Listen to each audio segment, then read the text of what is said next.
교정 기간이 너무 길다고 들었어요. 주걱턱 교정은 얼마나 걸리나요? 교정 기간에 관한 문제인데요. 이것은 한마디로 실력 있는 의사한테 하면 무지하게 짧겠죠. 이거는 농담이고요. 교정 기간은 역시 마찬가지로 시기에 따라서 어떤 교정 치료를 하는가에 따라서 좀 다릅니다. 일단 성장 교정은 1년에서 1년 반, 조금 더 길게 하면 2년까지 보는데 저는 이제 1년에서 1년 반 정도 성장 교정을 보고요. 성장 교정 이후에 다시 이제 치열 교정을 하게 되는 거죠. 그리고 이러한 성장 교정은 보통 10세에서 한 11세 전후로 성장 교정을 하게 되고, 그 이후에 이제 치열 교정은 보통 이제 6학년, 중학교 1학년 이 연령대 전후에 이제 하게 되는 겁니다. 그래서 이제 성장기 교정 한 1년에서 1년 반, 그 다음에 치열 교정 한 1년에서 1년 반, 이렇게 이제 보시는 게 일반적인 저연령대 아동의 경우에 해당되는 거고요. 두 번째는 중고등학생들, 어느 정도 이제 성장이 완료된 경우, 그리고 이제 성인의 경우에 나누게 되는데요.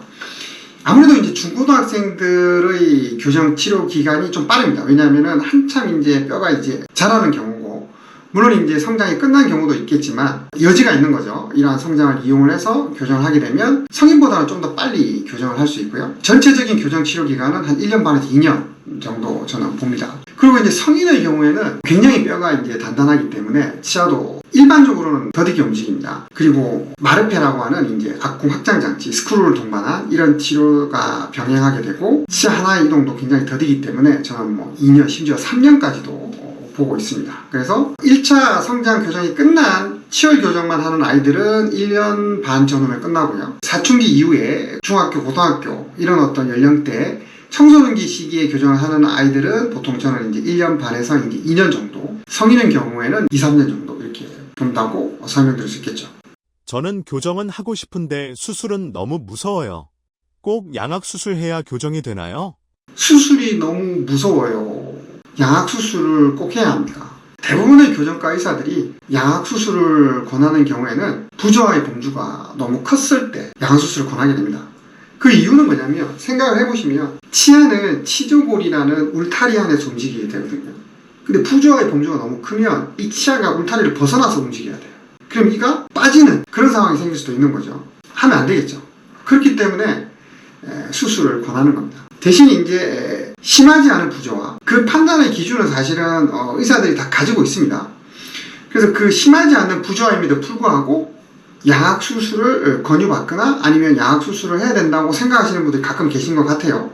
자, 그런 경우에는 우리가 얼마든지 비수술 교정으로 양악수술 없이 개선할 수 있는 여지가 있기 때문에, 여러분들 혹시 너무 이렇게 실망만 하지 마시고, 또 그런 여지가 있는 것을 여러분들이 희망을 가지시고 병원을 방문하셔서 검사를 꼭 한번 받아보시기 바랍니다. 분명히 가능성이 있습니다.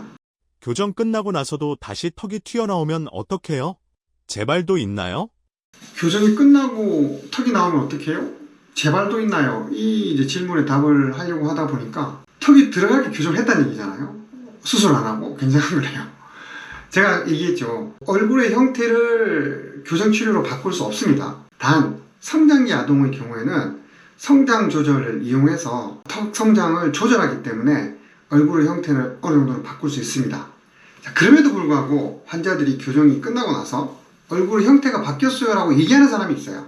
그 사람이 거짓말을 하는 게 아니라 실제로 갸름하게 느낄 수도 있고, 실제로 턱이 들어갔다고 느낄 수도 있는 거잖아요. 이것은 턱의 길이가 짧아져서 그렇게 되는 것이 아니라 치아가 움직임으로 인해서 그 주변의 연조직들이 변화를 가져옴으로 인해 얼굴의 이미지가 바뀌는 거예요.